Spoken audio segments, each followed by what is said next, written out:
If you're casting a show, you better do it right, 'cause character traits aren't skinny and white.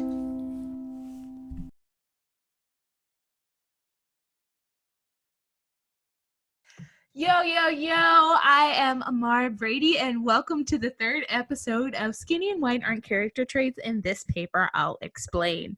On this show, we talk about characters in the musical theater canon and whether or not the text supports folks' decisions to normally cast almost everybody on a stage as a skinny white person. This episode, we're taking on the sweeping musical sensation Once. I know, right? Who would have thought that the adaptation of an obscure film that came out in 2006, 2007 would go on to win the Tony Award for Best Musical? Glenn did, y'all. Glenn and his fine ass did. Anyway, once again, just to be clear, we are specifically focusing on one character in each show, but we hope that our conversations can encourage similar discussions about the remaining cast of characters whose race may also not be specified in the text. And now, for the synopsis, my favorite dramaturg and yours, Colby Frederick. Hey everybody! Like Amar said, Once is based on a 2006 indie film. It features music that was written by Glenn Hansard and Marketa Irglova, and to be perfectly frank, it is one of my favorite musicals. I've seen it an embarrassing amount of times, and I love that we're talking about it. So if you're not familiar with Once tells the story of Guy meeting Girl. When they meet each other, Guy is ready to quit songwriting and singing and playing the guitar and succumb to his depression because he's suffering heartbreak after breaking up with his girlfriend 6 months prior. But Girl's belief in his music reinvigorates his love of life and music. With her help, they assemble a band to record a demo album of Guy's songs. The music that ties these two strangers together may also be the thing that heals their wounded hearts in return. Dun, dun, dun, dun, dun, dun, dun. We got problems right here, River City. Bigger problems than West Side Story losing the Tony to Music Man. JK, LOL. Is there any problem bigger than that? Obviously, there are. Is there anything in the world of play that requires Girl to be a white Czech person? So this answer surprises me genuinely. I did not expect this, but the answer is no. There is nothing in the script at all that even describes what she looks like. It doesn't describe her weight or her hair color, her skin color, anything. All that there is, it's kind of funny, there is one reference early on in the script where Billy, the music shop owner, says she has beautiful lips, but that's it.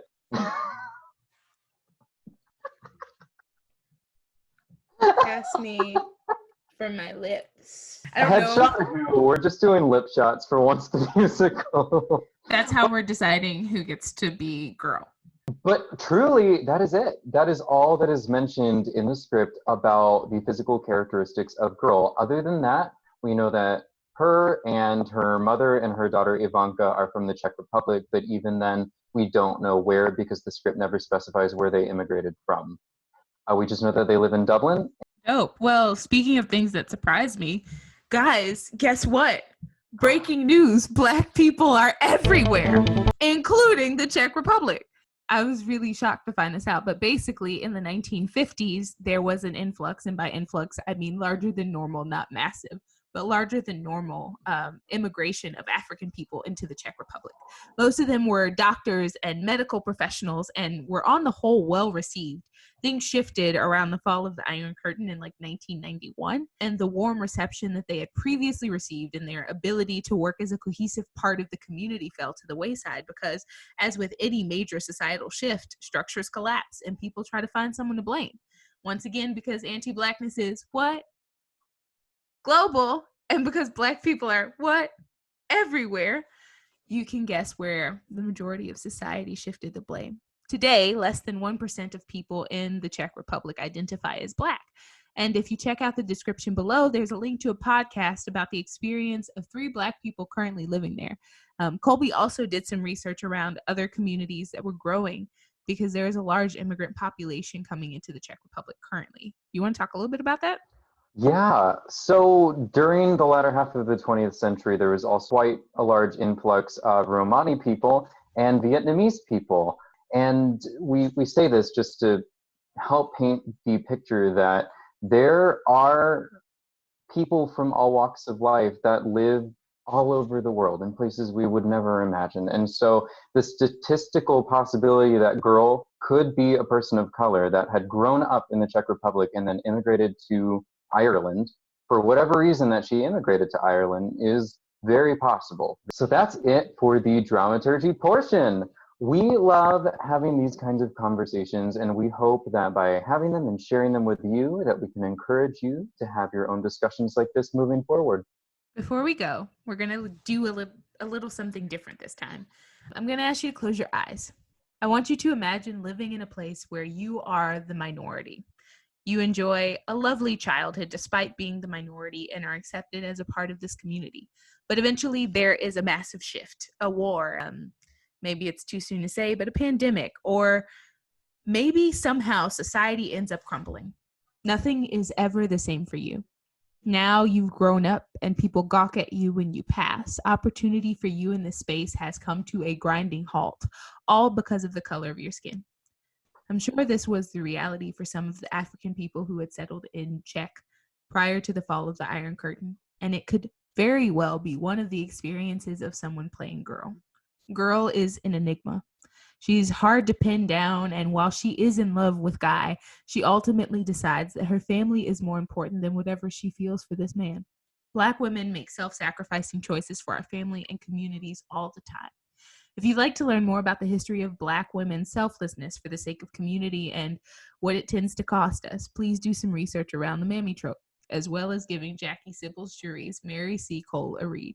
Thank you for watching. We'll catch up with you next time. For now, here's me and my friend John Clarence Stewart III from Zoe's Extraordinary Playlist and like Luke Cage and also What If, singing Falling Slowly from Once. Love y'all. See you later.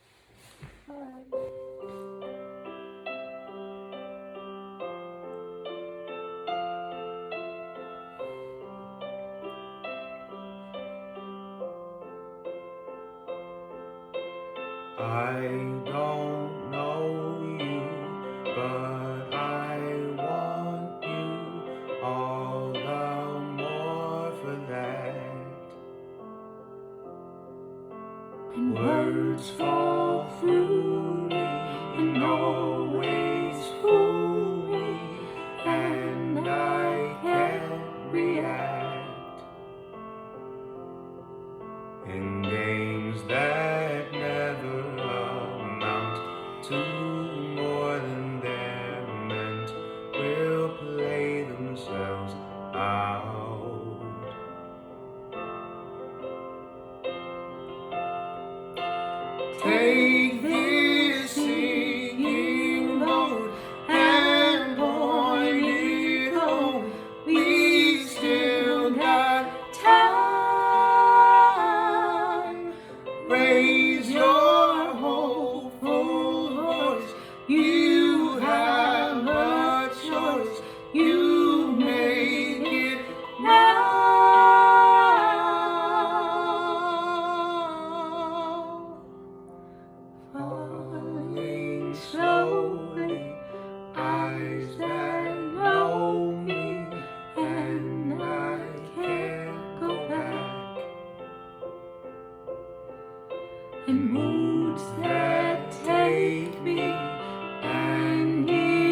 Go and take it all.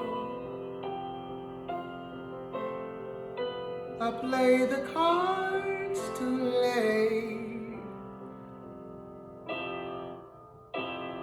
Now you're gone.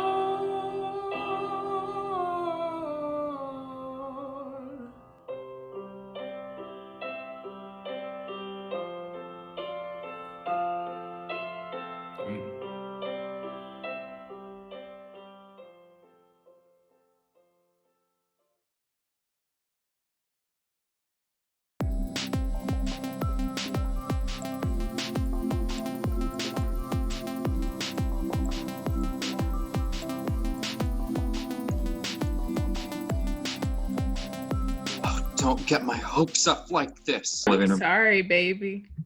God damn it, they're all white. All of them. All of them, the whole lot. Negroes in leading roles?